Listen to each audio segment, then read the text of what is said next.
Hola, ¿qué tal? Muy buenas noches, bienvenidas y bienvenidos a esta sesión del Aula del Espectador Virtual de Teatro UNAM. Estamos ya cerrando el año con la última temporada de todo este ciclo en este 2022 y pues muy felices de estar aquí reunidos con ustedes. Estaremos hablando de una de las obras que componen esta temporada de Teatro UNAM y nos referimos a Pek Chun. Es una obra escrita y dirigida por Diego Álvarez Robledo, a su vez inspirada en Per Gynt de Henrik Ibsen. Eh, Iniciaré esta breve introducción hablando del personaje, del protagonista de esta obra, eh, esta, más bien de estas dos obras. Me referiré a Per Gynt también como un trasunto de, de Pek Chun y viceversa. Entonces, quizás podamos aquí despegar con algo que puede sonar como un lugar común, como una generalidad. Partamos desde ahí. El viaje de Per Gynt, de Pek Chun, nos muestra el tránsito por la vida. Los devenires, de manera más particular, los desplazamientos, las diferentes etapas en un ser humano. En este viaje, el protagonista opera como un yo. Este yo lo veo como con negritas, con mayúsculas, subrayado y con colores, así, muy a la vista. Este yo manifiesta su voluntad de ser y hacer. En una lucha espontánea, pienso, en la que va resolviendo la mayoría de las situaciones en las que compromete su existencia. Es decir, es un personaje que se da cuenta y busca su yo al mismo tiempo que lo compromete. Allí hay como una primera paradoja, pienso yo, en este personaje. En ese sentido, Per Gynt o Pek Chun podría ser un modelo de personaje moderno.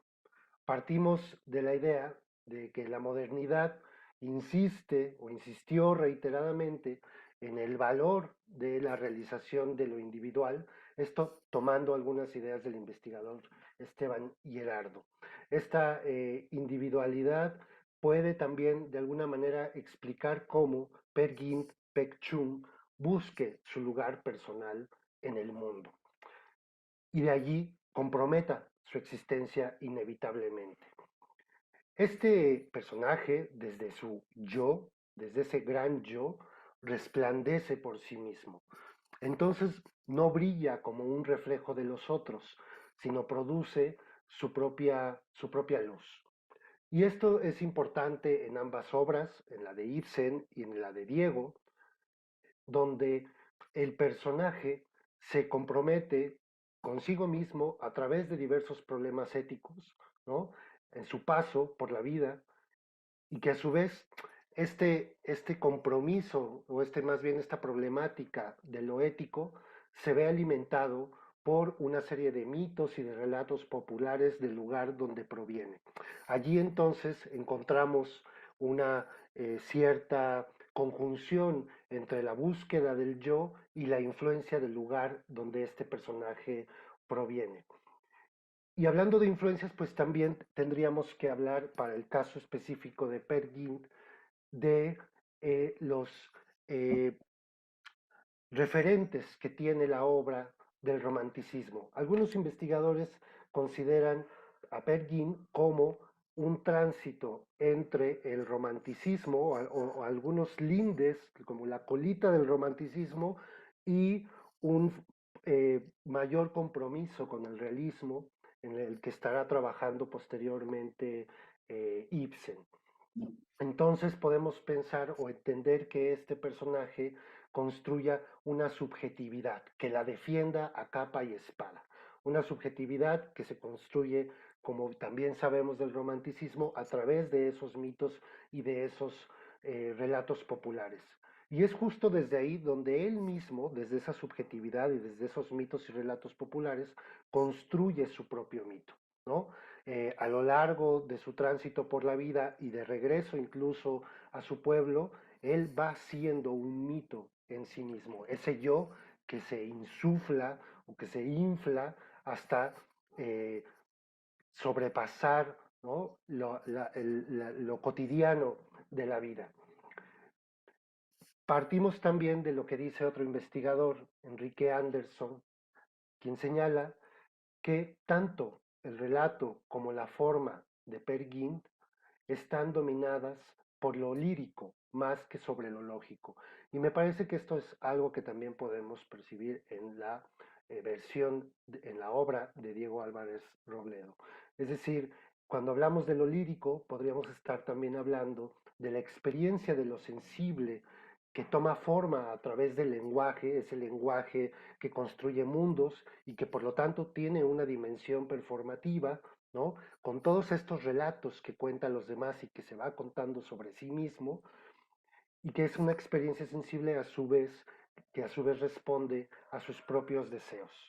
Es decir, este, este otro paradigma también muy del romanticismo, donde el deseo se antepone o se pone en crisis frente a lo racional. Hablamos también entonces de que la soberanía de este personaje, de este yo, pues es también habitada por el engaño. Un engaño constante a través de las diferentes situaciones de su vida que intenta compensar el dolor de una falta o de varias faltas y de varias ausencias. Por lo pronto podríamos mencionar quizás la falta de sí mismo o la ausencia de su padre o la falta de una verdad a la cual asirse y ante la cual apuesta por la subjetividad, la subjetividad de su yo. Allí quizás podríamos encontrar otro rasgo, otro gesto de la crisis de la modernidad. Pero el asunto no se queda ahí. A lo largo de toda esta vida que nosotros visitamos en esta obra, el personaje pareciera que intenta liberarse. Y de allí cito un pequeño pasaje de la obra de Ibsen, donde el personaje menciona: hay que acabar de una vez con esto de andar siempre por las nubes, soñando despierto. Y allí quizás podría encontrar también otro gesto del autor de la versión del siglo XIX de Ibsen con el realismo. Allí podemos encontrar este tránsito, este momento, ¿no? Donde están confluyendo el romanticismo con el realismo. Esto también me lleva a la necesidad de compartirles unas palabras que Borges escribió en su prólogo a la edición que dirigió sobre la obra de Ibsen y que también, por supuesto, puede explicar el carácter del personaje de la obra que aquí visitamos. Dice Borges: Per Gynt, podríamos aplicarlo a Pekchum, es el más irresponsable y el más querible de los canallas. La ilusión del yo lo domina. Aspira, encarnecido y roto, al alto título de emperador de sí mismo. En un manicomio de El Cairo, los dementes lo coronan así, postrado en el polvo. Algo de pesadilla y algo de cuento de hadas hay en Peer Gynt. Borges también observó que el Peer Gynt, en él, lo fantástico es tan esencial como lo realista. Todo en ella, en esta obra, es fantástico, salvo la convicción que despierta el propio personaje. Entonces es, a mi parecer, dice Borges, la obra maestra de su autor y una de las obras maestras de la literatura. Eh, Podemos decir que definitivamente eh, es una de las obras más reconocidas y más montadas de Henrik Ibsen. Me detengo hasta aquí un poco con el acercamiento al personaje que da vida a esta obra para hablar de la galería de personajes que habitan en ella. encontramos así al menos tres categorías de personajes. Personajes humanos del contexto cultural del protagonista en ambas obras, personajes o seres fantásticos provenientes, como ya lo hemos referido, de los mitos y de las leyendas en el caso de Ibsen, de su natal Noruega, o en el caso de Pek Chun, de la península al sur de México. Y también encontramos una gran cantidad de personajes humanos de diversas culturas que conocemos gracias a la vida de este personaje universal. Y bueno, también habría que decir que la mayoría de estos personajes son pertenecientes a la cultura popular de cada sitio. Para ir terminando, es quizás pertinente señalar que esta obra, la obra de Ibsen, la escribió en 1867 y la montó hasta 1876. Ya en el mismo siglo XIX y a principios del siglo XX se realizaron distintas versiones en varias ciudades europeas. Yo pienso esta diversificación como un gran árbol, quizás, ¿no? Del que se desprenden estas diferentes vidas, esos diferentes pergins, y esto lo analogo con algo que ya abordamos hace un buen tiempo aquí en el aula del espectador con la tradición fáustica. Entonces yo me refería a esta tradición como un mar que deviene, que se mueve, que va y regresa, que se transforma y que ahora, como Pergin, llega hasta las costas mexicanas con el nombre de Pekchun. Con esta figura también del mar me refiero a los desplazamientos de un personaje, de una obra, también para cuestionar la noción de originalidad, algo que también ya hemos trabajado en otras sesiones del aula del espectador. No hablaremos aquí de una obra original y de una versión adaptada, sino hablamos de dos obras distintas, ubicadas cada una en su condición territorial, y a partir de esto podemos pensar que el acercamiento será mucho más gozoso y también mucho más efectivo en términos de la comprensión de sus procedimientos poéticos, de sus operaciones antes, durante y después de cada función, de la apuesta que cada participante ha colocado en esta obra. Y bueno, sobre esto justo estaremos hablando en esta reunión, en este encuentro. Doy la bienvenida a Fer Echevarría, a Diego Álvarez Robledo, a Daniel Hidalgo, al maestro Fidel Monroy. Les agradezco mucho que estén aquí conversando con nosotros y nosotros a partir de esta obra Pek Chun. Muchas gracias y si les parece bien, iniciamos con la charla después de esta introducción. Me resulta inevitable partir de esta pregunta casi en todas las sesiones. Me parece que quizás sea un, un punto seminal allí. eh, y esto tiene que ver con pues, el origen de la obra misma en tu imaginario, Diego. Eh, Me gustaría preguntarte, que nos compartieras cómo, cómo se presenta como primera imagen, como primera sensación, cómo te empieza a inquietar, a detonar el deseo de escribir y de montar esta obra. Que nos compartas al público espectador estas primeras detonaciones creativas. Bueno, a mí en general es muy sencillo empezar a hablar de ese primer detonante. Fue cuando la leí en la escuela. Estaba estudiando teatro. En teatro a fuerzas lees a Ibsen en algún momento. Ibsen es uno de los autores capitales, ¿no?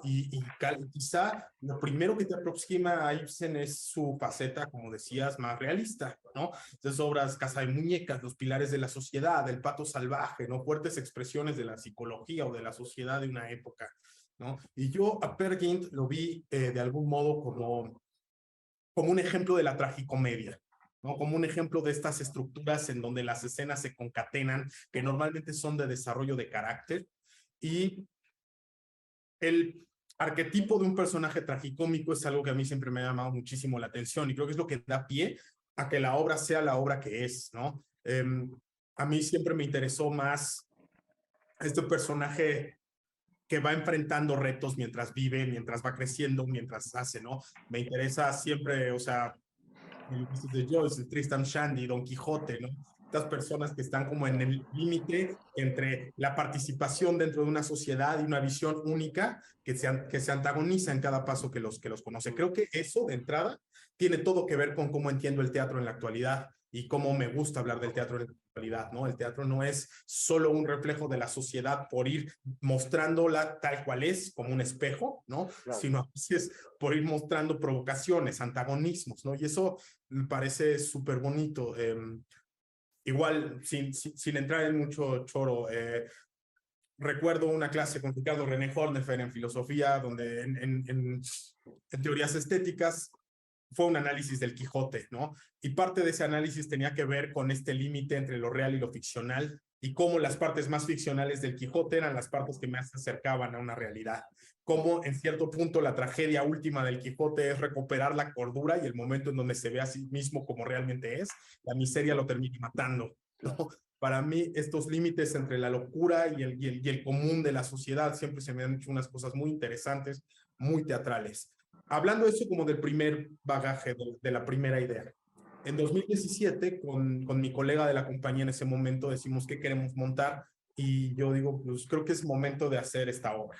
Y lo primero que hice fue ponerme a leer todas las versiones que pude y después de un rato dije, esto no se puede traducir, esto tiene que reescribirse.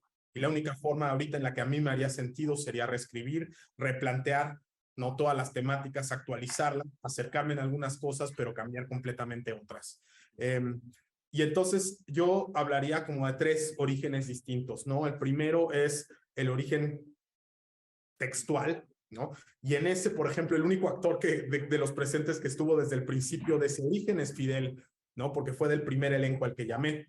En ese primer origen yo escribí una versión primera del texto, llamé a un elenco y lo leímos. Después de esa primera versión me dieron unos comentarios. A partir de esos comentarios yo trabajé y meses después presenté otra nueva versión y eso fueron 5 tratamientos en total del texto, ese primer origen. Llegar al texto final fueron 5 tratamientos. Ahí también estaban los creativos, ¿no? Daniel Hidalgo estuvo en la primera lectura, estuvo Julia Reyes que hizo el vestuario, ¿no? Y como que este tipo de proceso creo que dio una, pues algo de lo más bonito de Perchun en general, que es que desde el principio no fue una cosa de una dictadura del texto o una dictadura de la dirección. A mí no me interesan las dictaduras del texto, las dictaduras de la dirección. Me parece que no es o sea, es el momento histórico menos propicio para hacer eso.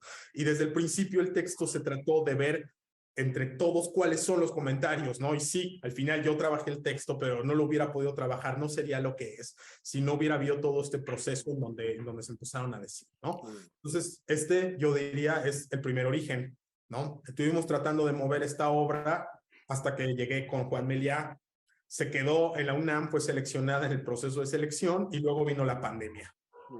Y luego hubo 2 años de incertidumbre total, de si se va a hacer, a no sabemos si se va a hacer, a de repente se va a hacer otra vez. Y entonces yo hablaría entonces de un segundo origen, que fue volver a reunir a un elenco en donde terminó el elenco actual, el elenco en el que está presente en la obra, volver a reunir un equipo creativo, ¿no? En ese segundo origen, y empezar como un proceso de ensayos. Dentro de ese proceso de ensayos creo que fue una cosa súper interesante, además, porque yo creo que la cosa más bonita de este proyecto es el equipo que se reunió, ¿no? Cada persona de este equipo ha sido fundamental en que la obra sea la cosa que es. Yo creo que todo el mundo ha aportado de entrada no solo una creatividad, sino una pasión como súper genuina, ¿no? No fue una obra fácil de montar, es una obra que dura 2 horas 40 en escena, ¿no? Y es una obra que en muy poco tiempo empezó a crecer rapidísimo y empezó de una idea en donde todo el mundo se perdía al principio en qué personaje me toca, quién soy, qué voy a hacer, ¿no? A convertirse en la cosa que es o en las certezas que hay. Y todo fue cayendo como lentamente, ¿no? Y el otro origen tiene que ver con el ensamblado final, ¿no? Entonces, parte del trabajo que se hizo con Rodrigo Martínez, con Daniel Hidalgo y con Julia, ¿no? Particularmente en este proceso estuve muy de cerca con Daniel porque la concepción del proceso implicaba un tratamiento y un uso de la música muy particular y muy meticuloso, quizá el más meticuloso que hemos hecho. Supongo que en algún rato ahondaremos un poco más, ¿no? Y entonces yo creo que el tercer nacimiento de la obra fue el momento de conjuntar todo, todas las etapas del proceso y todos los lenguajes al momento de ensamblarlo. Y eso fue, o sea, hubo muy poco tiempo para comprobar cómo se iban a ver todas las hipótesis que tiramos ahí juntas, ¿no? De que hubo un momento en donde estaba la obra montada con los actores y no habíamos probado la música de Daniel y todo pudo haber fracasado en ese momento rotundamente, ¿no? Pudo haber sido ese momento en donde todo lo que dijimos que va a funcionar no funcionaba y hubiéramos tenido que tirar algo de eso, ¿no? Pero la cosa bonita es que todo funcionó, ¿no? Todo funcionó y todo se ensambló perfectamente bien. Entonces yo hablaría un poco de Pek Chun como algo que tuvo esos orígenes, ¿no? Un origen primitivo y mítico que es la facultad. Cuando lo lees y dices, esta cosa está chida, ¿no? Me gusta, en algún momento me va a llamar la atención. A un origen práctico, ¿no? Cuando se hizo el texto, ¿no? Y luego lo que pasó después de la pandemia que a todos nos hizo reconsiderar, que tiene que ver con los dos momentos más prácticos, cuando se montó la obra con los actores y se empezó a crear con los creativos, y el último momento cuando se juntó todo y se hizo la obra que es.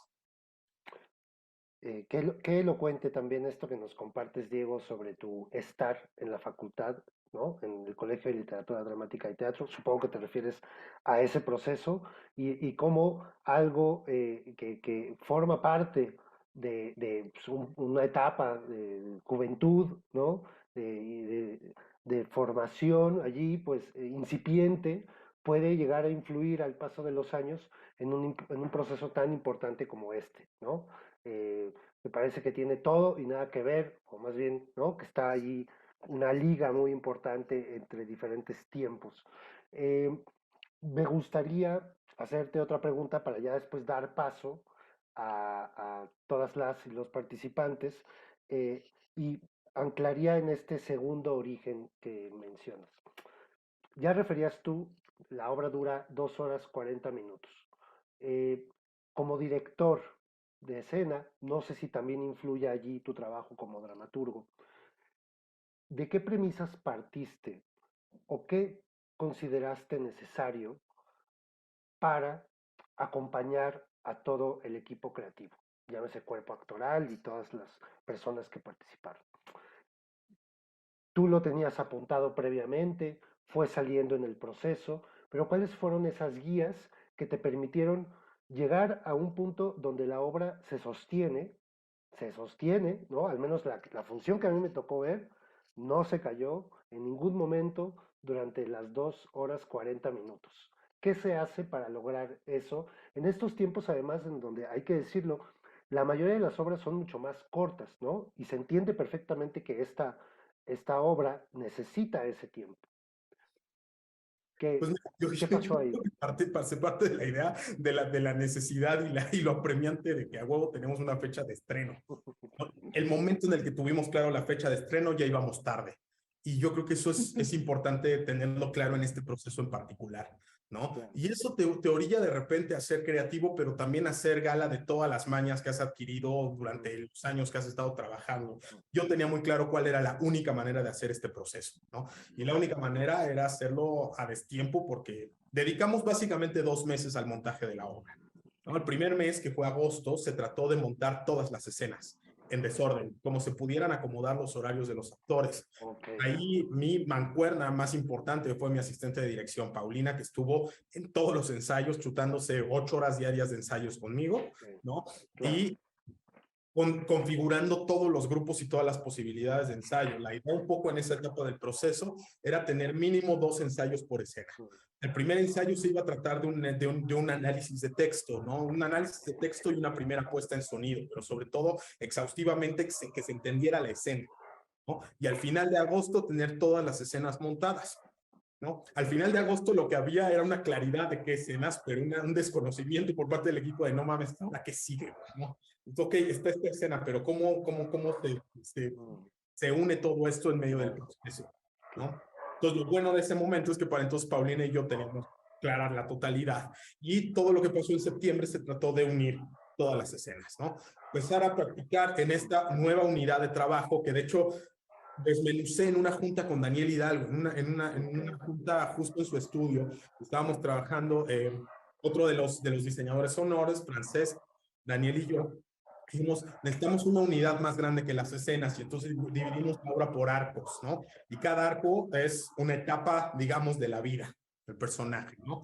Entonces empezamos a ensayar la obra por arcos en septiembre y empezamos a unificarla y a mandarla así, ¿no? Eso tuvo una cosa muy positiva porque nos dio claridad desde la etapa, por ejemplo, desde el diseño de vestuario y el diseño sonoro, ¿no? Sabíamos cómo cada arco iba configurando una secuencia. Entonces, por ejemplo, Julia se aventó un trabajo súper minucioso en donde iba siguiendo a cada uno de los actores del elenco, cómo iban cambiando de personaje constantemente, ¿no? Entonces, no solo tiene que saber cuáles iban a ser sus vestuarios, sino cuál iba después de cuál. Y con Daniel y con Francesc, eso nos dio la posibilidad de darle una identidad sonora a cada momento del proceso, ¿no?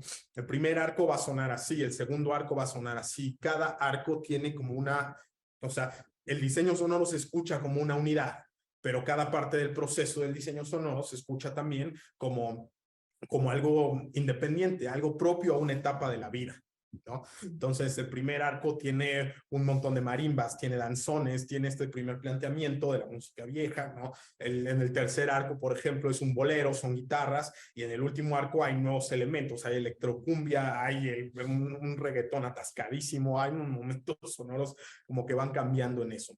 Análisis, ¿no? Entonces yo siento que en este conjunto lo que hubo primero, o sea, en esta onda de la necesidad es dónde está la máxima claridad y está, o sea, lo más difícil de lograr es el trabajo de entender cabalmente cada escena.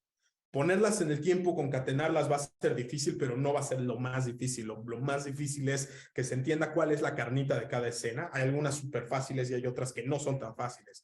Hay algunas que en una primera lectura ya estaba como muy claro y hay algunas en donde no, en donde la primera lectura no asomaba el arjé de la escena, ¿no?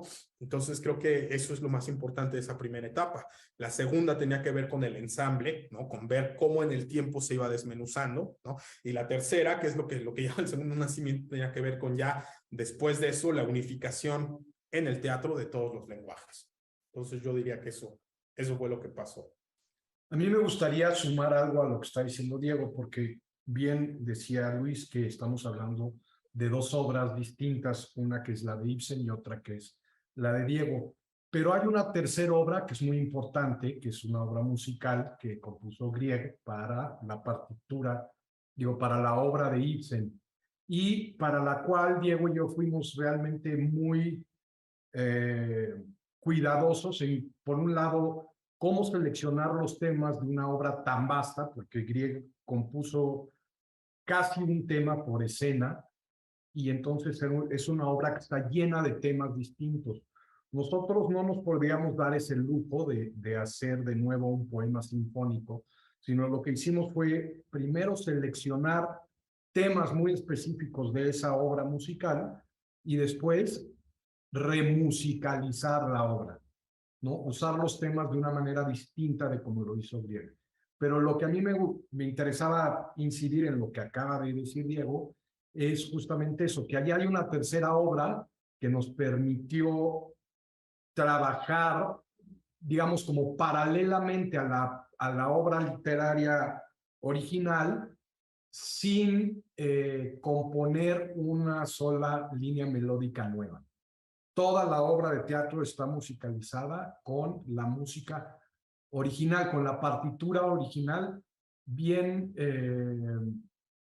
si bien más bien es una reinterpretación de esa música, porque tú lo decías, Luis, al principio, estos autores son noruegos y la obra de teatro no sucede vaya, Pekchun no sucede en Noruega, sino que sucede en la península yucateca de arranque, digamos.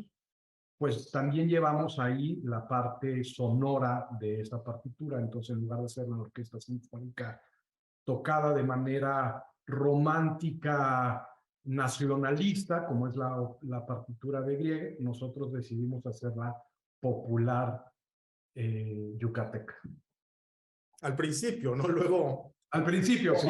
a la raíz y la tabla de la India y luego el Yucatán se fuga rápidamente en algún momento. Pero bueno. Estás muteado, Luis, estás muteado. Gracias. Me gustaría que volviéramos después a esto también que comentas, Daniel, para ir concatenando las muchas piezas de esta puesta en escena.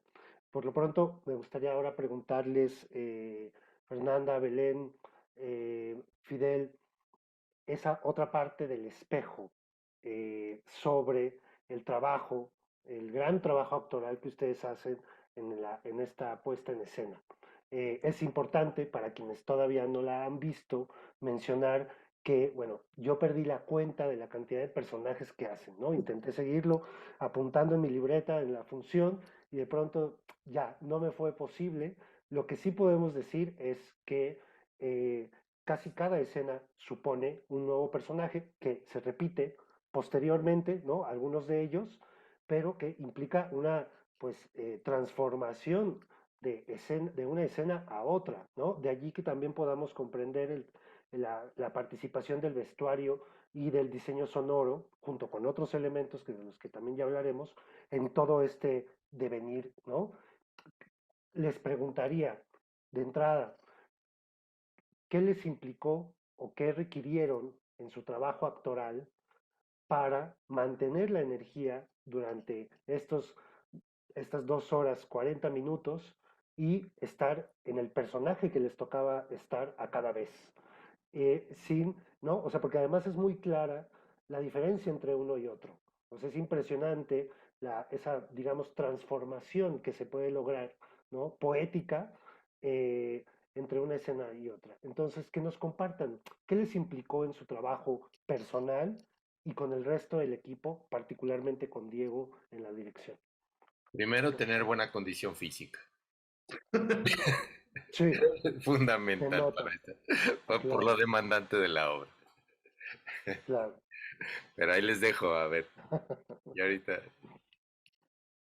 No, ya empezaste. Yo digo ya empecé yo, bueno, pues. Sigue Mira, Diego.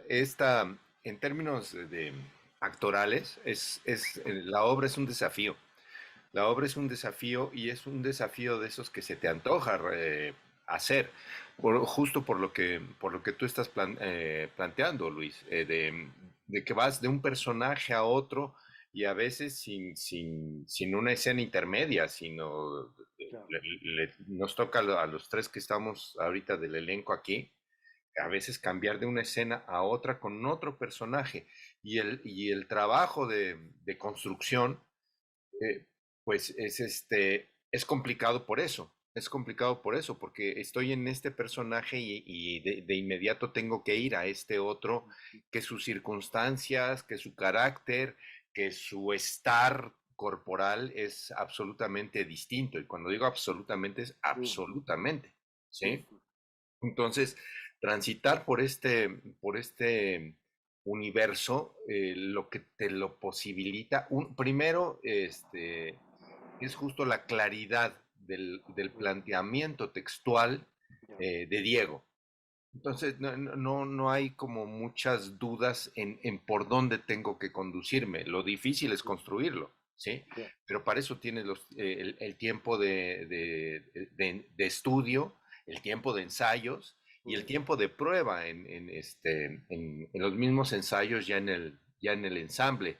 Y como siempre, lo que es un proceso creativo de esta naturaleza, que función tras función, entre tus propias reflexiones como ejecutante y los comentarios de Diego o los comentarios de los compañeros del elenco, te hacen reflexionar en cómo afinar cada vez más las características de uno o de otro personaje, ¿sí?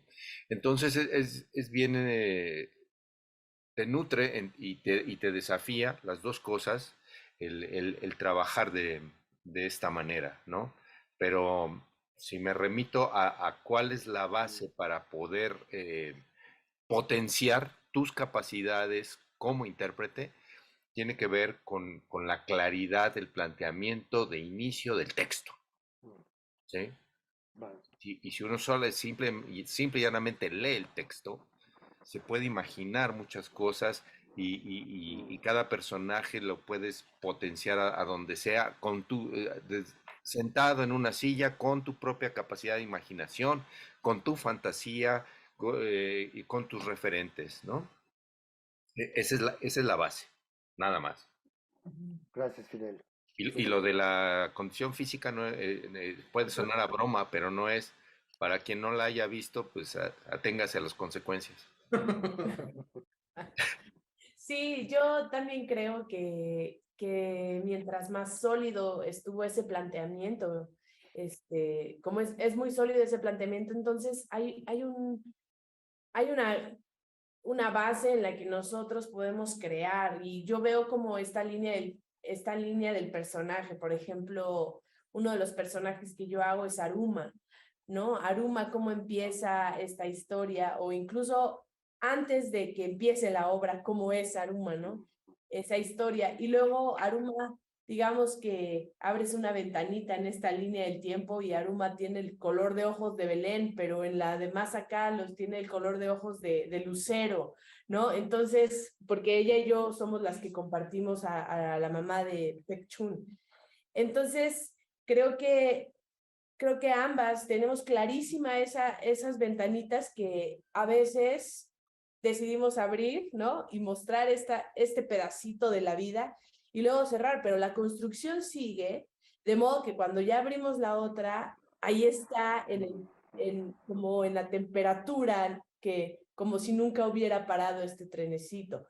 Y por otro lado, también durante las funciones, creo que es muy importante como la energía grupal, porque sin los compañeros y las compañeras es dificilísimo, o sea, no puedes ir sola en esta obra, yo no puedo ir sola. O sea, hay un momento en el que necesito voltear a ver a mi compañero y decirle, te paso esta estafeta, y entonces mi energía va a cambiar y entonces tú sube, yo bajo, tú haz, ¿no? Entonces, esta comunicación para que durante las 2 horas 40 que dura la obra esté viva y todo, pues se trata de una voluntad y de unas ganas de estar ahí pendiente, ¿no? No sé.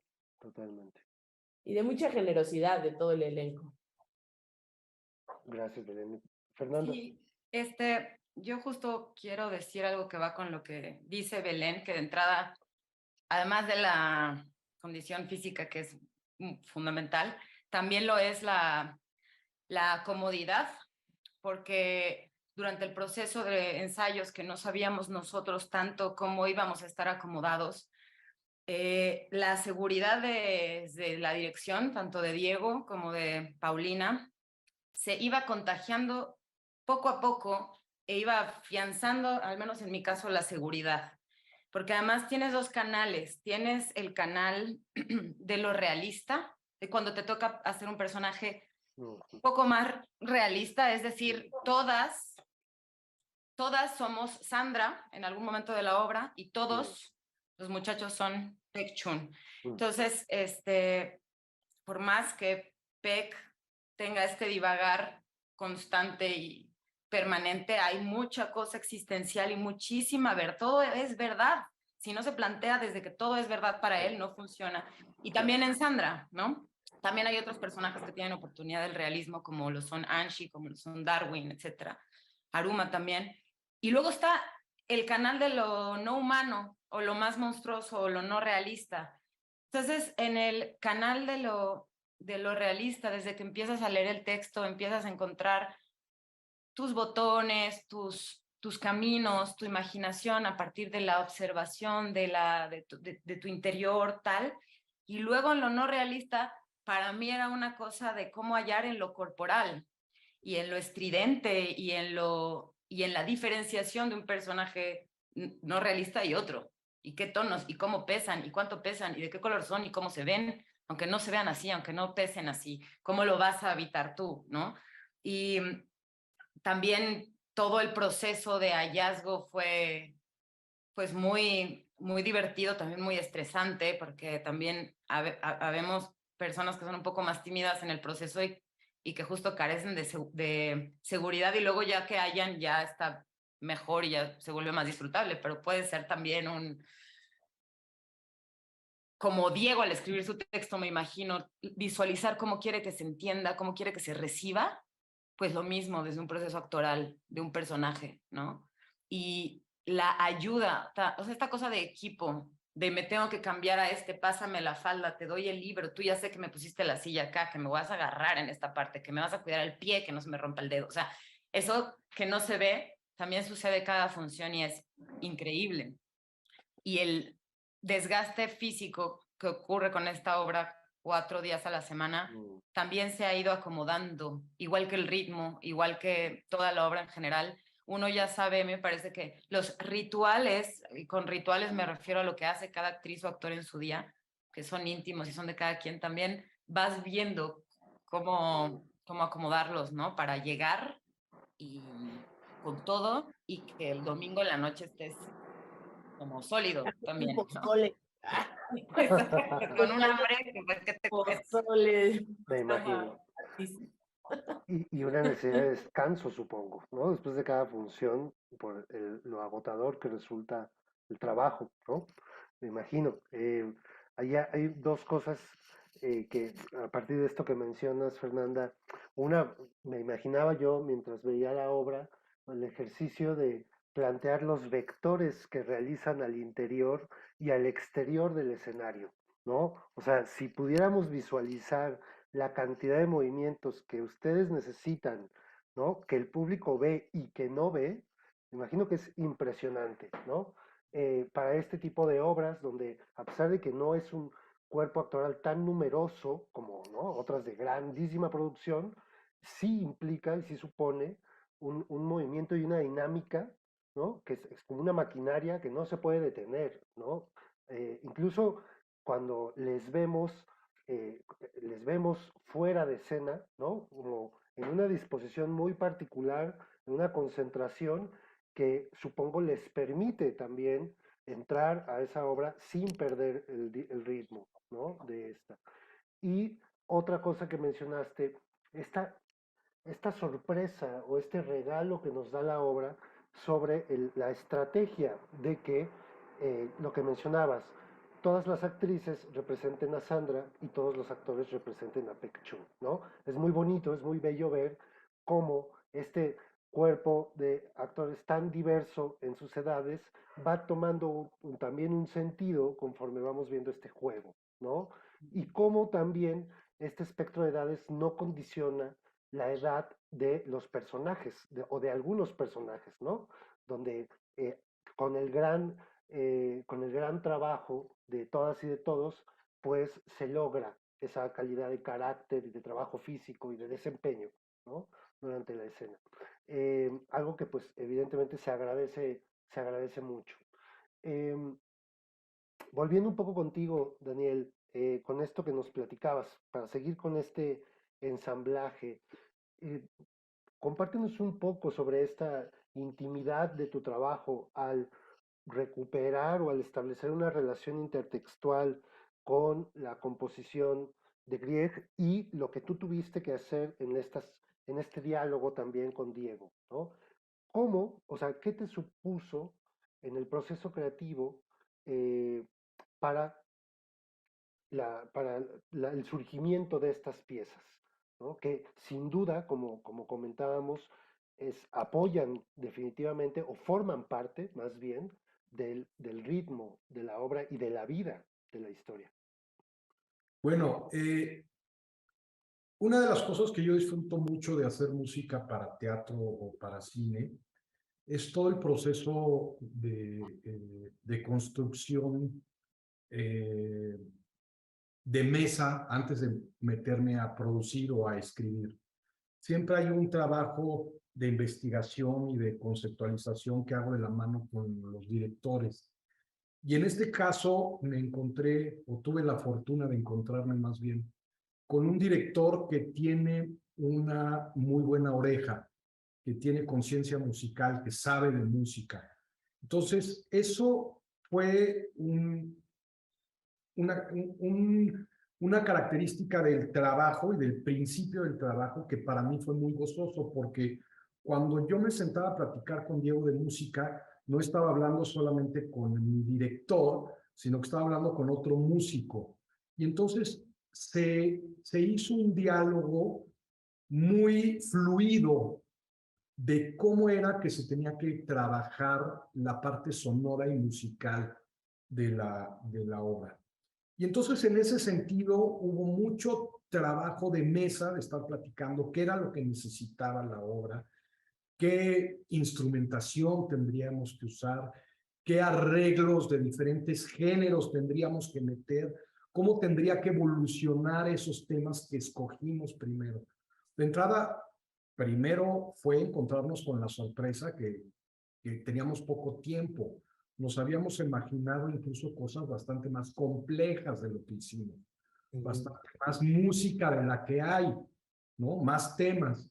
Entonces, lo primero fue, claro, enfrentarse a, pues bueno, la carta Santa Claus. Pues no va a llegar Santa Claus este año, tenemos que escribirle una más chiquita a los Reyes Magos. Y entonces empezar a trabajar con lo que teníamos.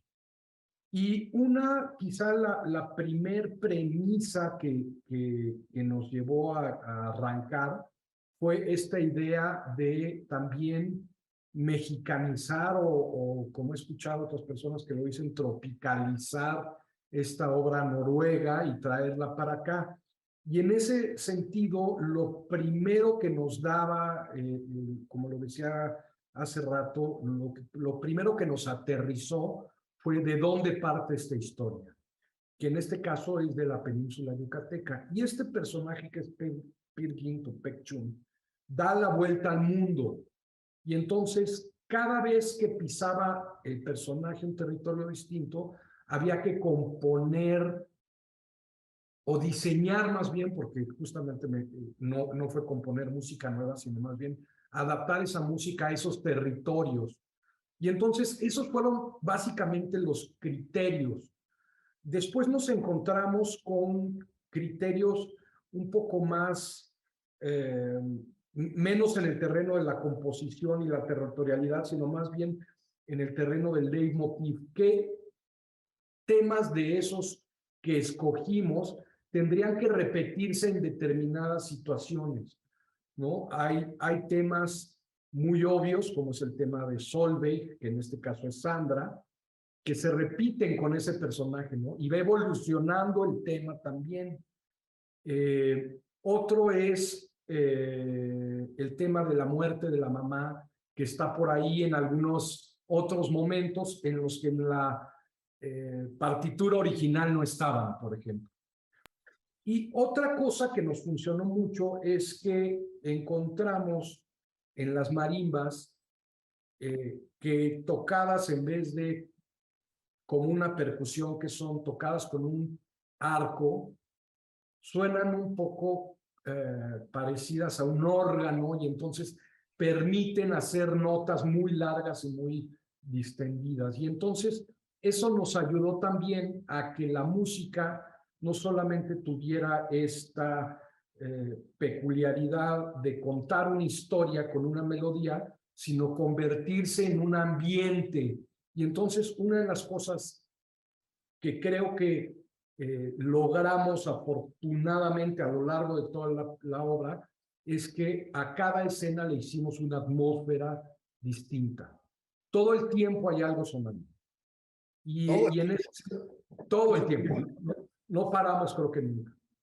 No, pero eso es importante todo en el teatro muchas veces la razón tiene que ver con una idea estética y muchas veces tiene que ver con cómo resolver o crear a partir de un accidente, ¿no? Nosotros teníamos pensado una idea sonora y cuando llegamos al teatro empezar a iluminar, vimos que había todo el tiempo un sonido, 2 proyectores y 4 lámparas robóticas que generaban un decibelaje ahí que no nos iba a permitir existir en silencio en ningún momento de la obra. El silencio no es una opción en Pek Chun, ¿no? Y entonces cuando vemos con Daniel dijimos, ok, ¿cómo vamos a vestir todo de principio a final, ¿no? ¿Cómo vamos a hacer para que este ruido de los ventiladores eternos se vuelva parte de esto, de un sistema ficcional? ¿Cómo vamos a componer con eso? ¿Cómo vamos a hacer que eso no se vuelva un estorbo? Porque si se vuelve un estorbo eso, en 2 horas 40 la gente se va a querer dar un tiro, ¿no? Así 2 horas 40 con un ventilador en la oreja son suficientes para empezar a hacerte perder un poco la razón. Y la cosa es cómo aprovechar ese accidente y cómo empezar a generar cosas, ¿no? Por ejemplo, la idea de el monólogo de la cebolla, que es una de las escenas capitales en Peer Gynt, y aquí literal también Pek Chun tiene su cebolla. Originalmente pensamos, esto puede ser un enorme silencio, y la idea del monólogo era un silencio, y lo que pasó, entendimos un poco como el silencio no existe, pero la idea del silencio se puede entender si por unos segundos quitas el sonido, antes de que percibas que hay un ventilador antes que todo, ¿no? Entonces puedes quitar el sonido 3, 10, 15 segundos, y luego lo tienes que volver a echar porque si no, ahí está el ventilador. Pero, por ejemplo, entonces ese silencio que no existe se puede sugerir de maneras, no sé, si tienes como de repente esos momentos como de ingenio. Y lo padre de los teatros es que a veces te obligan a inventar, a tener ingenio, te obligan a retar las concepciones que tenías de algunas cosas, a encontrar soluciones, y en el encuentro de esas soluciones a veces hayas accidentes afortunados que no se te hubieran ocurrido de otra manera. Yo creo que en parte pasó eso, y a mí me encanta que todo el tiempo haya algo, pues. Y eso además, hablando de la fuerza de nuestros actores, sumó a su desgaste, porque nosotros lo que hicimos fue medir los decibeles de esos ventiladores, y estaban, voy a ser muy técnico, a 60 decibeles, que es más o menos el volumen de una conversación normal. Y entonces, claro, para tapar esos decibeles, había que hacer un diseño sonoro que estuviera un poquito arriba, que el ruido de fondo de los pajaritos o del agua corriente estuviera un poquito arriba de eso, para que no se escucharan los ventiladores. Y entonces sí hubo que pedirlos a estos pobres que encima de todo lo que tenían que correr y brincar, además estuvieran conscientes que tenían que hablar un poquito más fuerte, ¿no? O sea, sí fue rudo. Pedro, por favor. Pero nada, un detallito que es muy obvio, pero igual lo quiero decir, es que así como todo fue como, de pronto fueron microexplosiones maravillosas de hacer sentido, así como cuando nos sentimos ya dueños del vestuario, cuando ya dominamos un poco el espacio, cuando también cada tema, cada atmósfera, en cada función, aunque ya lo hayas escuchado y aunque ya te lo sepas, es de una ayuda, de potencia muy hermosa de habitar, o sea, como que notas cómo te crece, cómo te ayudas, tienes las orejas bien paradas, y si tienes justo esta conciencia de que también tienes que hablar suficientemente fuerte en cuestión técnica, o sea, de que te escuchen todas y todos de esquina a esquina, si hay esas cuestiones técnicas actorales, pero si luego dejas que te inunde el presente preciso en la escena en la que estás, en el personaje, en el texto que tienes que decir, con ese envolvente sonoro, es algo muy hermoso también de vivir desde adentro del escenario, ¿no? Y hay otro detalle, ya para no robar tanto tiempo al sonido, hay otro detalle que es justo de estos accidentes que decía Diego. En algún momento nosotros nos habíamos planteado, justo por falta de tiempo no lo logramos, que los efectos sonoros estuvieran hechos en escena, ¿no? Que hubiera un rincón sonoro con micrófonos súper estructurados para que ellos pudieran hacer los ruidos. Pero imagínate los pobrecitos corriendo por todas partes y luego pasando de haciéndole. Y entonces lo que hicimos fue, vinieron al estudio, y en el estudio construyeron muchos ruidos. Y entonces muchos de los ambientes que hay por ahí, algunos animales, algunas cosas que se escuchan, son ellos mismos haciéndolo. Nos hubiera encantado que fuera en vivo, pero al final del día sí, ellos construyeron bastantes de esos ambientes sonoros que están por ahí. Ok, gracias por compartirnos esto. Son detalles que, eh, por más afinados que tengamos allí los sentidos, de pronto pues no nos enteramos, ¿no? Y que constituyen una parte muy, muy importante de la puesta en escena. Hago una pequeña pausa aquí para invitar a las personas que nos siguen a través de Facebook y de YouTube a que nos compartan sus comentarios, sus preguntas, sus saludos, sus inquietudes al respecto de esta puesta en escena y con este cuerpo creativo con el que estamos conversando. Por lo pronto, Luz Romero nos comenta que nos dice, la vi hace un par de semanas y me encantó. Se nota esa creatividad y pasión del equipo.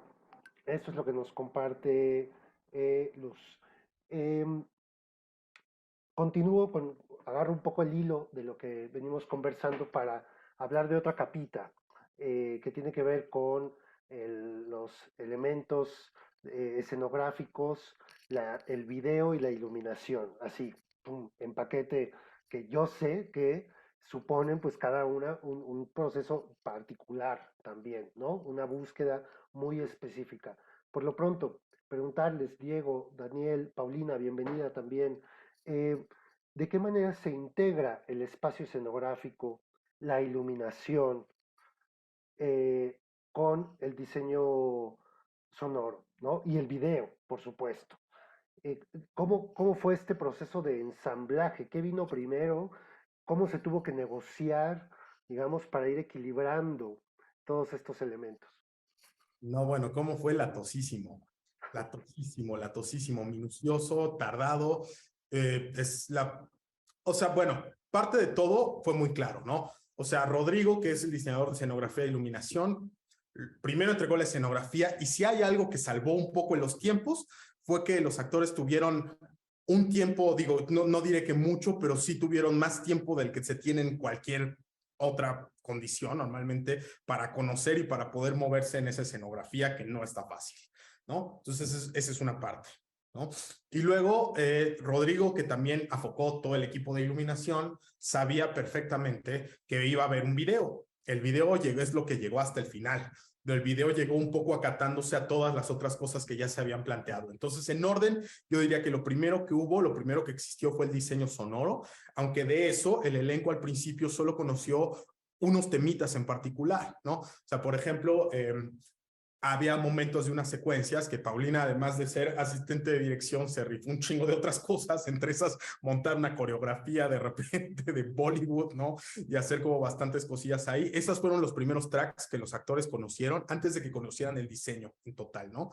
De hecho, había un momento en donde era con Daniel, o sea, ya sé que vamos lento, pero esta rola la necesitamos para el lunes en la noche porque el martes en la mañana Paulina va a montar la coreografía, entonces tiene que estar ahí, ¿no?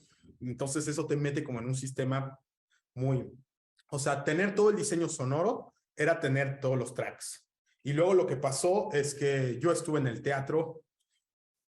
Hay una magia de la que no se habla muchas veces, que no tiene que ver con hacer las luces, sino con poner el equipo donde tiene que estar, ¿no? Y eso hizo Rodrigo con las luces y eso hizo Miriam con los proyectores, ¿no? O sea, esa cosa de colocar un lugar donde te va a dar el máximo potencial. Y Rodrigo es un gran iluminador, no conocía muy bien la obra, pero pudo poner el equipo de una manera que yo jamás lo hubiera sabido poner, ¿no? O sea, en cada lugar, cada rinconcito de ese espacio hay una luz y hizo magia con cómo enfocó esas luces. Es una cosa súper minuciosa, súper trabajada, se tardó, lo querían, ¿no? En un momento donde los técnicos ya cada cambio lo veían con una cara de te cae que vas a mover esa pinche luz otra vez, ¿no? Y Daniel me mandó los tracks. Y entonces hubo un momento de más o menos una semana entera donde estuve llegando al teatro a las 9 de la mañana a programar los tracks y a programar las luces. Y entonces la programación la hice yo y el ensamblaje un poco de todo eso tiene que ver con que ya para ese entonces la obra ya tenía sus tiempos, ya estaba montada y yo conocía todas esas cosas como bastante bien y bastante a la perfección, ¿no? Tenía a Rodrigo junto para algunas veces, a veces no, ¿no? Y luego Daniel justo llegaba al teatro y como que eso, ¿no? Tenía como ese backup, pero sí, yo siempre hemos tenido, o sea, Daniel Primo y yo, que trabajamos juntos desde hace como más de 10 años, tenemos proyectos que técnica y tecnológicamente son muy retadores. Yo no había hecho una programación tan complicada como esta en la vida, ya había hecho varias programaciones complicadas, pero esta sí sobrepasa todo, ¿no? En la cantidad de luces, pero creo que eso es parte de lo bonito. O sea, la hipótesis era hacer un dispositivo que respirara junto con los actores. Entonces, una actriz da un paso y en ese paso ya tiene una luz y en ese momento entra el tema musical. Eso es, o sea, si no conoces la obra a la perfección, no se puede lograr con esa cantidad de temas, ¿no? Yo tenía una lista con Daniel y de repente era de, o sea, me falta esto, y Daniel al día siguiente mandándome cosas. Y eso sin contar el tiempo que pasamos en el estudio de Daniel haciendo ahí, sacando temas, haciendo diseño, poniendo cosas en orden, ¿no? Wow. El momento de ensamblar es un momento muy bonito que es de lo que yo más disfruto y creo que es completamente proceso de dirección escénica, ¿no? Es el momento en donde ya sé cuánto tiempo duro en escena, qué van a hacer los actores, a dónde se van a mover y cuánto tiempo tardan, y puedes traducir eso en segundos de un cue de luz a otro, en el tiempo perfecto en el que entra un track, cuánto dura ese fade, y hacer esas cosas minuciosas en donde la maquinaria se empieza a ensamblar por completo. La maquinaria es una de las cosas que más me gustan un poco en un sentido hablar del teatro en general y en esta obra en particular, ¿no? Pero es importante notar que esta minuciosidad no podría ser si no hubiera varias capas de gente siendo muy precisa con el trabajo que está haciendo, ¿no? Primero en la mesa, llevándolo, ¿no? Mi trabajo con Paulina, esa dupla de tener todo el tiempo como las cosas claras de las escenas, hacia dónde se mueve, cómo se hace, cómo se llenan, ¿no? En un elenco con tantas personas y tantos tiempos, de repente Paulina lo tenía que tener tan claro porque de repente le tocó cubrir creo que a todos los actores en algún momento en la escena, ¿no? De repente era todo mundo y todo mundo era Paulina, ya ves, una escena u otra, y eso implicó un conocimiento absoluto de qué pasaba en la obra a cada momento, ¿no? Desde el principio de crear al principio de ejecutar hay algo que tiene que ver con que cada quien, sí hay un momento muy libre en donde todos los actores pueden hacer lo que quieran y pueden proponer lo que quieran, pero hay una cosa súper rígida que tiene que ver con el tiempo, con el espacio, con el lugar, ¿no? Con todo lo que se tiene que hacer y decir para que la maquinaria pueda correr. Y lo más padre es lograr ese momento en donde a pesar de todos los tiempos por los que tienen que pasar y esas cosas que no se pueden mover, toda la gente ahí se puede sentir libre todavía. Eso es un sentido súper bonito en el teatro, ¿no? Porque en cualquier otro no se hubiera logrado. Ahora que hablabas también de iluminación, platicábamos el viernes con nuestro querido Noé Morales, a quien le mandamos un saludo. Si no mal recuerdo, nos comentabas que tienen 500 cues de iluminación, ¿no? O sea, un cue de iluminación es una orden, ¿no? Que uno manda de iluminación y audio, porque por más mínimo que sea ese cambio, tiene que suceder y es importante, ¿no? Y platicábamos con Noé también, entre Diego, Noé y yo, que esto es mucho, ¿no? No suele darse una obra con tantos cues, al menos que yo sepa, ¿no? Pero vaya, pensar en el diseño de cada uno de estos momentos, ¿no? Y el tránsito o el cambio entre ellos es mucho trabajo, ¿no? Hablabas de una semana de proceso y aquí también hay que mencionar algo de lo que no siempre se conoce, que pues Teatro UNAM, de alguna manera, y no es porque yo colabore aquí, ¿no? O sea, hay que decirlo, Teatro UNAM facilita las condiciones para que también se dé este proceso de investigación, algo que no todos los espacios tienen, ¿no? Tiempo para investigar, tiempo para probar, tiempo para poder hacer las cosas. Y aún así no alcanza para Sí. el En ideal que otro uno teatro y tiene en en la otras cabeza, como condiciones. decías, Daniel, ¿no? Sí, Diego. No, eso que en otro teatro y en otras condiciones no se hubiera podido hacer. Y Claro. parte tiene que ver con la fluidez de los momentos de la obra, ¿no? Y por eso hablo de las etapas, ¿no? Puede sonar como algo muy técnico y ponerse en una computadora puede tener esas implicaciones, ¿no? Pero la obra empezó desde el punto de partida de la obra es un texto con un contenido emocional y un contenido anecdótico súper específico, ¿no? Y la primera parte de la obra fue montar las escenas en desorden, pero con una claridad de cuál es la anécdota y cuál es el contenido emocional de las escenas. Una vez que eso se tenía, todo lo demás pudo agarrarse con eso como una base, ¿no? Si no hubiera existido eso, si no hubiera tenido esa claridad, si no hubiéramos tenido el elenco y yo esa claridad, Paulina y yo, ese lenguaje y ese intercambio, nada se hubiera podido parar sobre cosas anteriores, ¿no? Entonces, hay un momento en donde sí puede verse ese trabajo, el diseño sonoro, el diseño de iluminación, como pararse en una consola atrás y ponerle lucecita. Y hay un momento en donde eso está siendo partícipe de todo el contenido anecdótico y emocional. Y a mí ese es el momento y eso es lo que a mí, de las cosas que a mí me interesan de la dirección. Eso no se hubiera podido hacer si no hubiera tenido, si no hubiera estado el elenco que es, si no hubiera tenido al equipo afuera, si no hubiera tenido a Paulina, si no hubiera tenido a los dos Danieles, si no hubiera tenido a Julia, ¿no? Toda esa gente que puso todo para que se fuera tirando para arriba. Sí, Y totalmente. también creo que algo riquísimo que ha pasado durante las funciones en cuanto a este dispositivo sonoro, lumínico, de video, es que el proceso no acabó el día del estreno, ¿no? O sea, digo, todavía creo que la última función le agregó otros 2 cues de luz.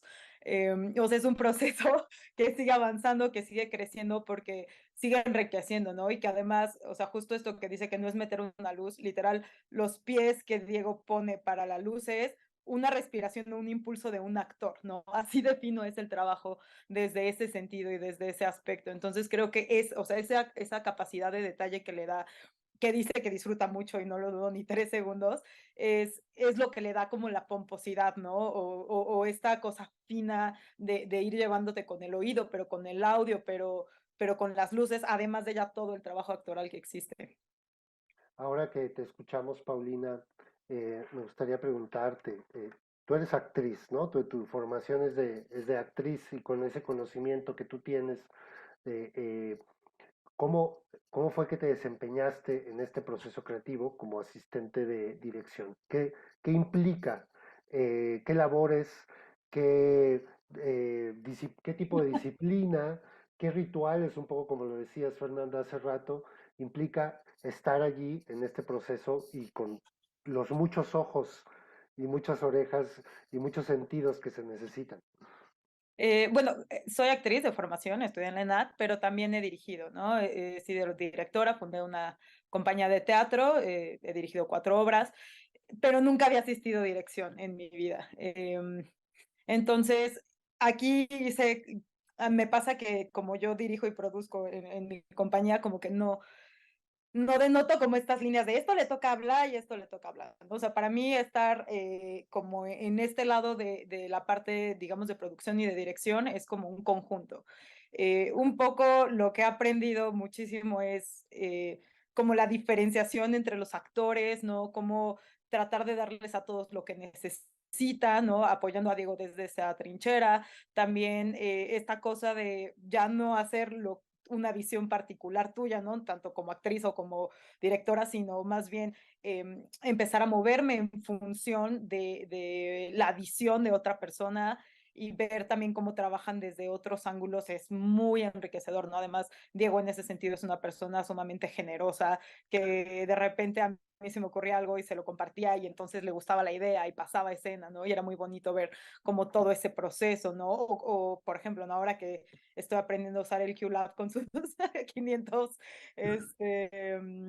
tracks que hay que meter con la respiración de los actores, ¿no? Es una locura, pero es maravilloso verlo desde ese sentido y creo que es, o sea, eso es lo que se desarrolla, ¿no? Es decir, como actriz me da mucho gusto poder aportar a esta apuesta en particular, ¿no? Porque siendo 9 los actores y además 9 actores pues con trabajo y 9 actores que a veces pueden estar y a veces no, y esto me encantó esta cosa de poder aportar y me divertí como enana haciendo los personajes de todas, ¿no? Porque además nadie, creo que ninguno se puso a hacer tantos personajes como yo, aunque no le diera ninguna profundidad como ellos tenían tiempo de dársela, eso me divirtió muchísimo. Y eso, ¿no? También me dio ese conocimiento de la obra de que sé qué va antes, qué va después, ¿no? No solo como desde una perspectiva externa, sino también como saber como desde adentro dónde está el engranaje, quién se tiene que poner qué vestuario, en qué esquina, qué lugar, cómo podemos agilizar. Esa parte no era muy importante, cómo agilizar los cambios de vestuario, que han sido una cosa sumamente complicada en esta puesta en particular, ¿no? Si hay que meterle un track, si hay que hacer que una persona le ayude. Creo que desde esa visión, un dominio de la obra como desde otro lugar, un tercer lugar en el que nunca había estado, pero que ha sido sumamente enriquecedor. Gracias, Paulina. Y bueno, ahora que estamos hablando de todo esto, preguntarles, Fernanda, Belén, Fidel, ¿cómo viven este otro lado de este otro espejo como actrices, como actor, con respecto a toda esta cantidad de estímulos con la que tienen que trabajar, ¿no? Ya mencionaron algo sobre ello, pero me gustaría que pudiéramos irnos a esta cosa más específica, más minuciosa de, por ejemplo, momentos en los que interactúan o construyen sentido junto con las videoproyecciones o con el diseño sonoro como tal, ¿no? O donde tienen que habitar de una manera muy específica un espacio escenográfico para construir un espacio diegético. ¿Qué les implica en este trabajo, aparte de la condición física, la energía, la concentración, el acompañamiento, etcétera? Bueno, yo creo que en mi caso siempre entro en pánico porque construyo y yo tengo unas imágenes en mi cabeza y a mí la habitación de donde duerme mi personaje huele a esto, ¿no? Se ve así, es así y de repente una semana antes del estreno los creativos hacen entregas y entonces ya de pronto yo estoy así de ¿qué? No, eso no tenía nada que ver con lo que yo estaba sintiendo, ¿no? Entonces, normalmente siempre como que me cuesta trabajo esa parte, pero justo esta obra implicaba como tantos retos por todos lados que no hubo, o sea, como que, bueno, en mi caso no hay mucho tiempo, no había mucho tiempo para detenerse un poquito a pensar de esto sí va, no va, ¡pum! Ya estábamos haciéndolo y al mismo tiempo ya llegó la música y las luces y tal, y todo fue como de mucha, o sea, fue muy vertiginoso, pero además también creo que estábamos como trabajando tanto tiempo y sí, tan juntos, pues, o también, la verdad, también ensamblados por Diego, yo creo, que totalmente sí pasó que así como yo me imaginaba que era el sonido o las imágenes de esta escena cuando Daniel Hidalgo, cuando Daniel Primo entregaron, fue como, sí, claro, así esto era. Entonces aportó mucho más para mí, me ayudó muchísimo. Es como el lubricante que se necesitaba para seguir como andando en el tren, ¿no? Gracias, Belén. Sí. Fidel. ¿Qué te digo? Yo desde mi trinchera como profesor siempre le insisto mucho a los chavos en formación que en teatro no trabajamos con la realidad, pero siempre trabajamos con verdad. Y esta verdad se construye no solo con el estudio que tú haces, el análisis del personaje, qué entonaciones tiene, qué emoción está trabajando, sino justamente con todo esta confluencia de lenguaje y de elementos que el personaje habita y que son la verdad del personaje y que son tu verdad actoral. ¿Sí? Entonces, no es que algo se añade la luz, se añade la música, no, como personaje estás habitando todo eso. Y eso justamente te lo da la experiencia actoral, el meterle mucho estudio, el meterle muchas ganas a lo que estás haciendo, el comprometerte al mismo nivel que está comprometido el equipo. Entonces, no es algo que se agregue a, sino forma parte también de la verdad en la representación, en esa construcción de ficción que tú estás haciendo en conjunto. ¿Sí? Entonces es como, para mí, en términos actorales, esos elementos son los que tienen que estar. Y entonces tú navegas con mucha naturalidad. Lo decía Fer, sí, lo sonoro te arropa, pero te puede arropar como intérprete, pero finalmente es el espacio, es la sonoridad del personaje, ¿sí? Y eso es lo que es muy, muy sabroso de salir a escena a interpretar de esta manera. Y algo de lo que se ha estado hablando mucho, y tú lo decías, Luis, cuando Daniel te decía de todos los efectos que fuimos y los sonidos que fuimos a grabar y que ahora están allí, están en la pista, están en todo, aparte de que sí hacemos algunos soniditos en escena, ¿no? También, ¿no? Ahí nos esforzamos en vivo, aunque, aunque tengamos toda esa cama ya hecha. Eh, y lo quiero decir porque estamos en el aula del espectador y porque estamos hablando desde una perspectiva de la teatrología y todo lo que hay atrás y todo. Si se pudiera ver los cambios de vestuario, los objetos que tenemos que tomar, el ritmo con el que nos movemos, quién pasa primero por atrás para hacer el cambio, eh, hay un asunto performativo también en esto que no ve el público, ¿no?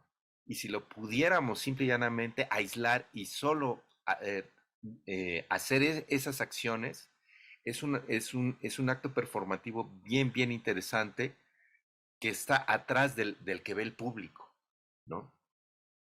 Y que es también muy sabroso de habitar, de construir y de compartir, porque ahí sí hay mucho de apoyo entre todos, ¿no?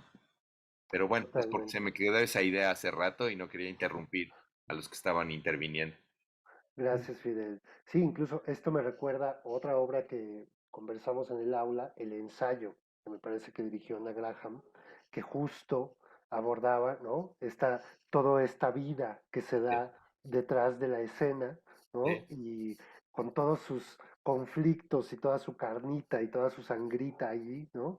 Y que bueno, o sea, justo un poco, vaya, no en esos términos dramáticos ni poéticos, pero lo que intentamos en el aula es conocer o acceder un poco a esa vida que ujú, posibilita la que vemos, ¿no? sí. A esta verdad, a esta construcción diegética, que es finalmente pues la que enriquece nuestra experiencia cuando asistimos al teatro, ¿no? Y tú comentabas que no eras capaz de haber percibido esos sonidos y que sí, pero tú dices lo que vemos, pero es lo que siente el espectador también. O sea, no es toda esta capacidad analítica y eso, sino que te pega emotivamente o que te hace viajar en términos de tu propia experiencia personal sin que medie ningún análisis, nada, ¿no? ¿Qué Sí, más allá de sientes? lo racional, Así totalmente. es. Sí. Bien. Fernanda, ¿nos quieres compartir algo sobre esto? Sí, va mucho como lo que te decía hace rato con la música y lo que han dicho Belén y Fidel. Hace poco Belén dijo algo que me dio mucha risa y que tiene toda la razón. Me dijo, ay, qué triste que nunca voy a poder ver Pek Chun. Y me encantó porque apenas a que nos están mandando las fotos o como que ves cómo se ve todo el escenario, toda la cantidad de colores que tú en realidad estás como venado lampareado allá adentro cuando cambian las luces y no entiendes nada. Y de pronto si sientes un trueno y entonces te pone. Y me gusta mucho la mezcla entre la cuestión muy técnica del cuerpo actoral, que es, ya me salí de la luz, no me puedo pasar para acá porque me dejo de ver, así tan sencillo. Tengo que ver, aunque esté haciendo un embrujo, que acá abajo hay un fierro de escalón. Entonces, más vale que salte bien. Luego, hay agua en esta escena, no me puedo resbalar. Hay que cuidar eso. Tengo que voltear acá, pero no me puedo abstraer en esto porque si no este público me deja de ver. Eso mezclado con la cosa tan íntima de lo que le sucede a cada actor o actriz, la poética, los motivos, el sentir el trueno, el cómo estoy hablándole o gritándole a tal actor, aunque tenga una luz aquí, que yo no sé qué efecto da y cómo lo ve el espectador, pero yo nomás veo todo blanco y es como un trance, es como una puestez bizarra que a mí me gusta mucho, pero es cierto lo que dice Belén, nunca podemos ver todo este trabajo, o sea, vemos cachos, es hasta las fotos que podemos tener un pequeño asomo muy grato de cómo se ve todo en realidad, ¿no? Qué fuerte, Qué ¿no? fuerte. Es de las grandes ironías del hecho teatral. Ajá. Se habita desde diferentes lugares pues no se puede estar en todos los lados al mismo tiempo, ¿no? Gracias a ustedes, nosotros los espectadores podemos gozar. Gracias a que ustedes no lo ven paradójicamente, ¿no? Como parte de ese fenómeno.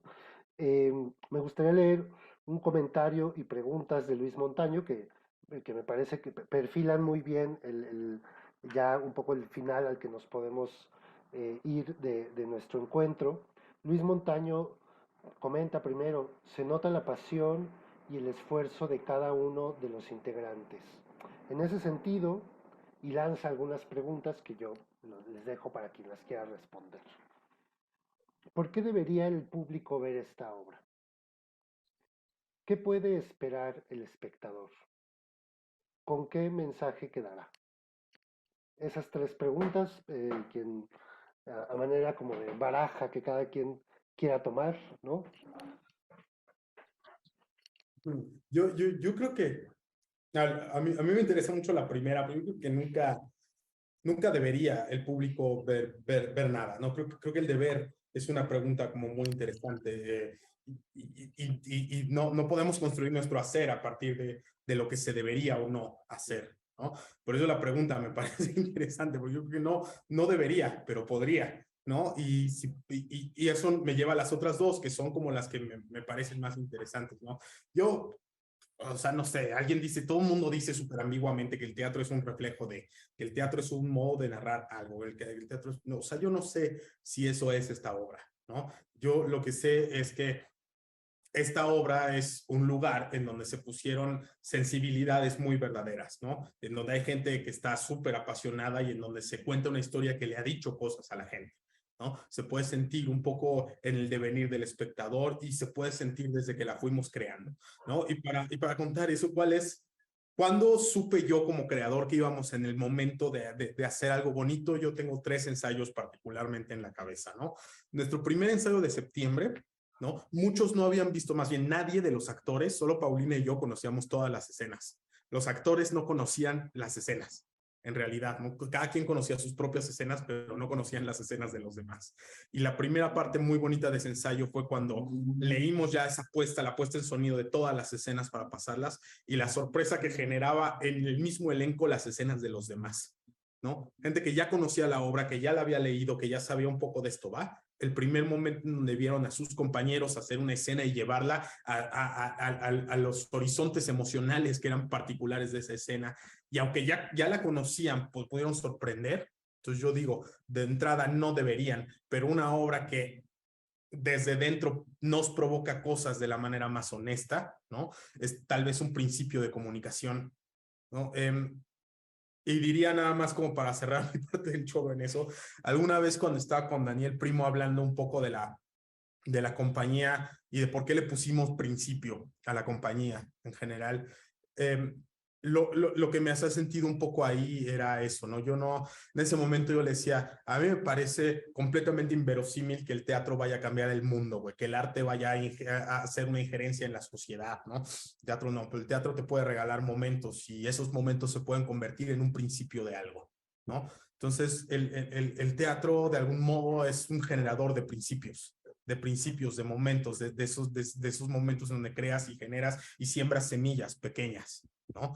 ¿Por qué deberían de verla? No sé si deberían, pero sí creo que si la ven van a encontrar algo en donde todos pusimos una pasión muy real y van a encontrar temas con los que se van a poder identificar, o al menos en nuestra experiencia personal, ¿no? ¿Por qué? Porque nacieron de algo que realmente nos identifica. Yo el momento de decir la voy a reescribir, lo primero que pensé es ¿qué me importa de verdad de esto? ¿No? Que no es un regodeo, no es un regodeo intelectual, no es un regodeo, no es un capricho tampoco, ¿no?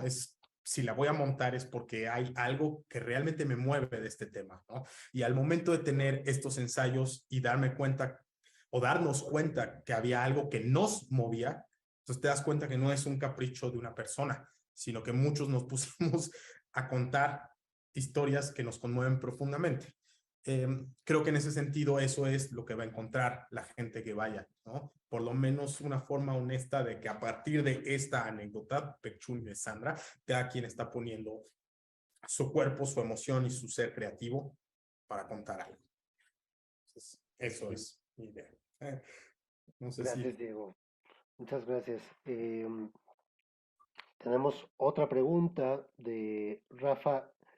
Bueno, ¿alguien quiere responder? ¿Alguien más quiere responder a las preguntas anteriores? ¿A una de ellas o a todas? Ok. Había Vamos a, una que en esa anterior, ¿de qué se lleva el público o me perdí o algo así? sobre el mensaje que se lleva el público. ¿Qué mensaje se debería llevar el público? Igual, ¿qué mensaje se debería llevar? Igual yo también estoy en desacuerdo con debería, ¿no?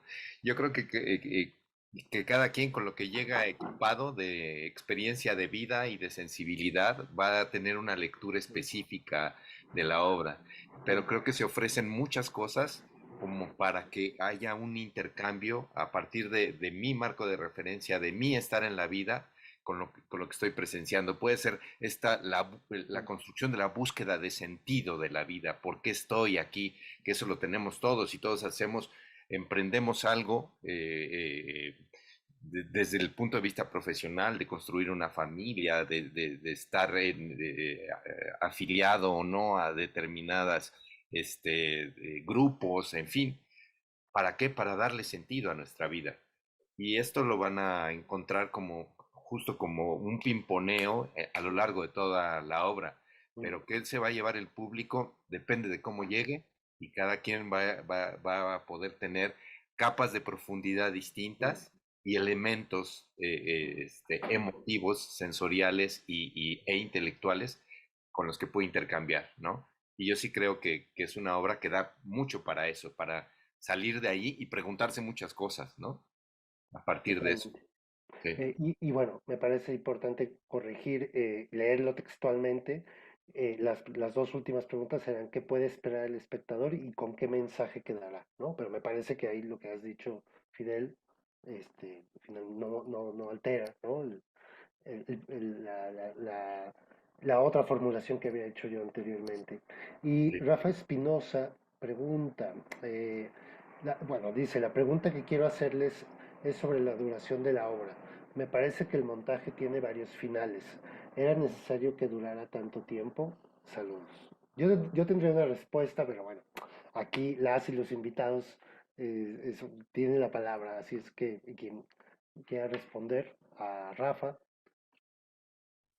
Pues yo lo mismo, yo tampoco creo que se habla de necesidad, ¿no? No se habla de algo, ¿no? Y abrir una historia tan larga, pudo haber sido más corto, tal vez justo el momento se habla como de las capacidades que tiene alguien en un momento, ¿no? Y de las cosas que te hacen sentido, ¿no? Estamos en una época en donde todo el mundo se puede sentar a ver 3 horas una película de Marvel y entonces pensamos, ¿por qué no una obra de teatro? ¿No? Claro. ¿Está bien contada? Sí. Creo que cada escena de las que está cuenta una cosa que no se repite en otra escena. Y eso sí fue uno de los criterios en lo que me pregunté y nos preguntamos, porque en algún momento fue algo echado sobre la mesa. Entre todos platicamos sobre la duración, sobre qué era prescindible o no. Y yo sí creo que todas las escenas que están dicen algo que no dice una escena anterior.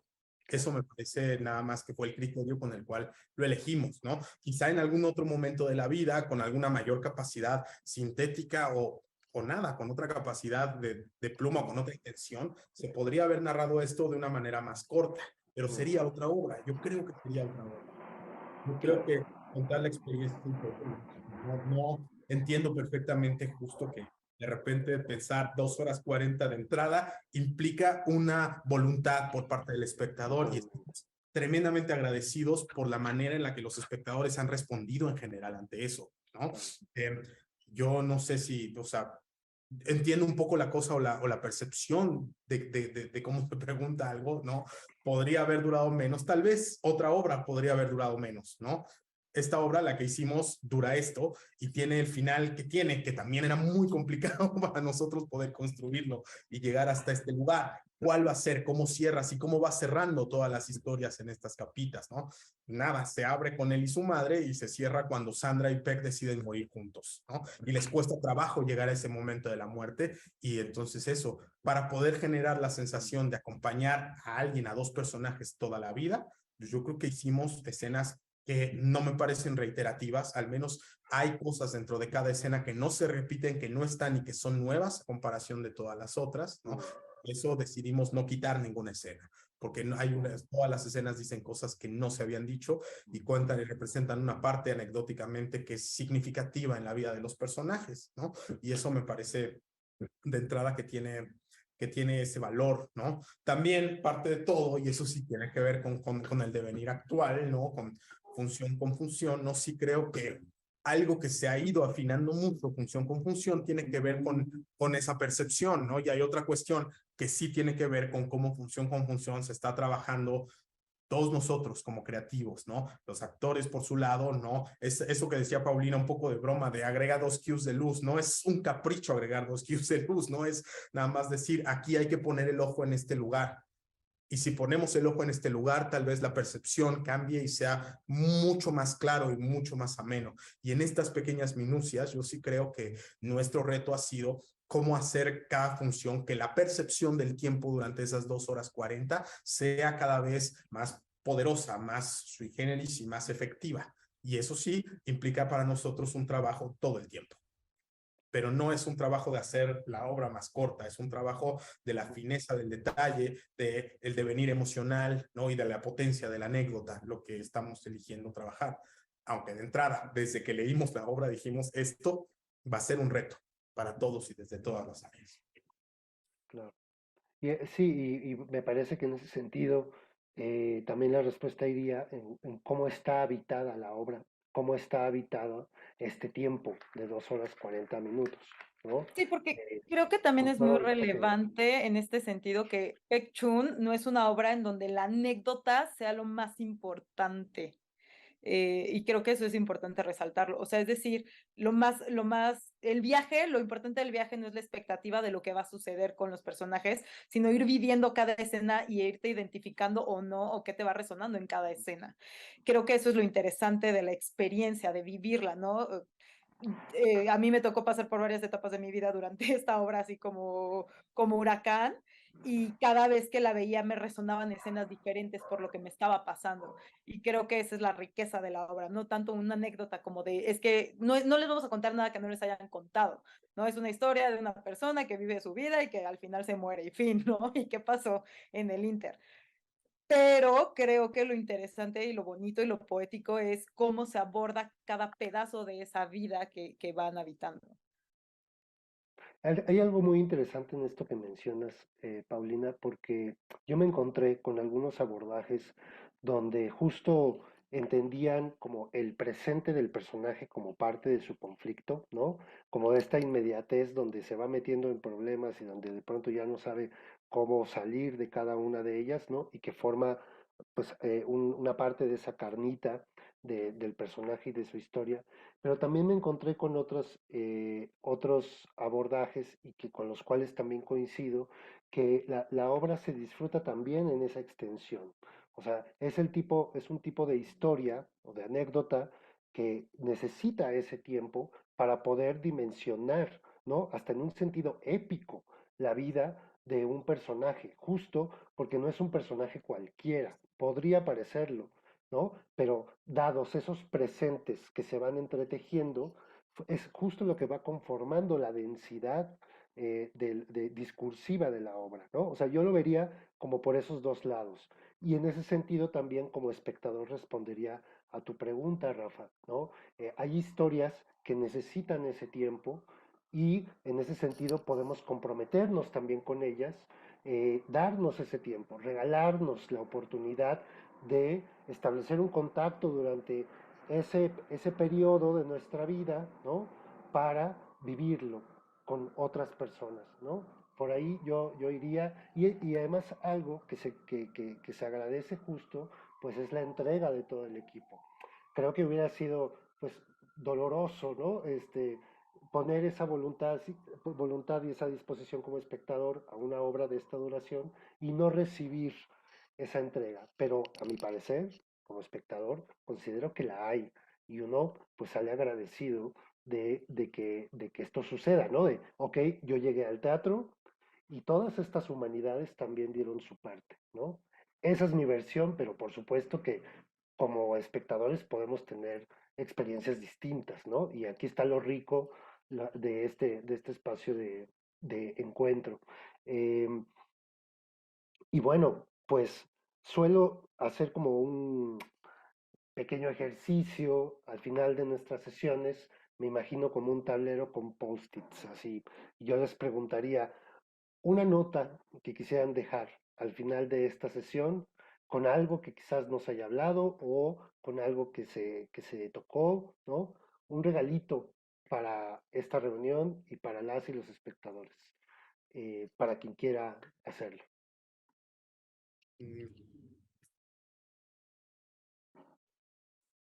Yo solo siempre es lo más cliché del mundo, pero quisiera hacer de todo corazón una invitación a quien no la ha visto, a que viniera, no a verla. O sea, pienso en un post-it, algo que quieres dejar, y pienso que esta obra es, de algún modo, es ¿cómo decirlo? Es un regalo, ¿no? Es algo que hicimos porque queríamos hacerla, ¿no? Que hicimos con un montón de cariño, ¿no? En realidad, y con algo que realmente queríamos compartir, ¿no? Yo tengo un profundo amor por el equipo que tenemos, por la obra que se hizo, por las dinámicas que establecimos, ¿no?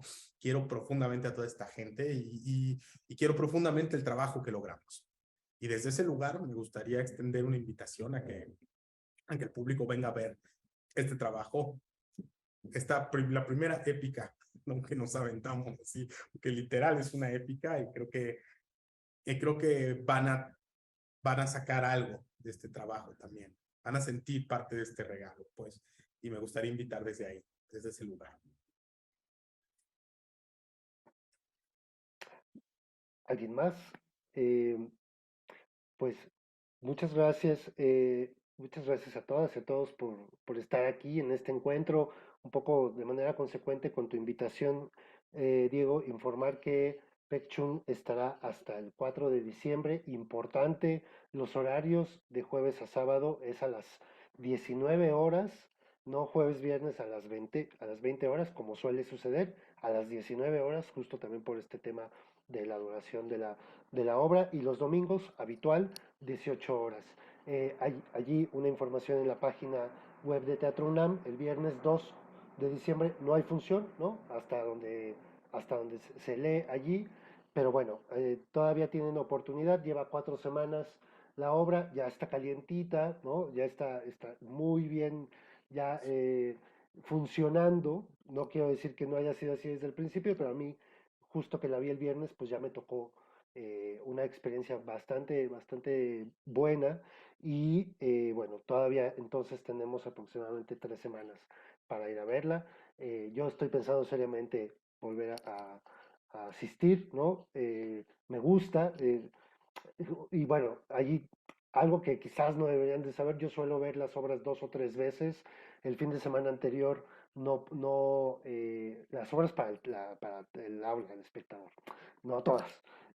La semana anterior no alcancé función, entonces bueno, afortunadamente llegué a la del viernes, bueno, hubo lugar, y fue una cosa maravillosa. Entonces, por eso es que quizás vaya ahí post aula a experimentarla de nuevo. Pues muchas gracias a quienes nos siguieron en la transmisión, gracias por sus comentarios, por sus preguntas, gracias Belén, Fernanda, Diego, Daniel, Fidel, Paulina, muchísimas gracias por estar aquí, por la generosidad de esto que nos han compartido, y pues nos seguimos encontrando en el aula del espectador. Ya saben que este es su espacio, es el espacio donde podemos dialogar, pensar, disentir, multiplicar las ideas, las experiencias generadas durante el acontecimiento teatral, y pues aquí nos encontramos. Mucho gusto y hasta luego. Muchas gracias. Muchas gracias. Hasta luego, gracias. Gracias. Vean teatro.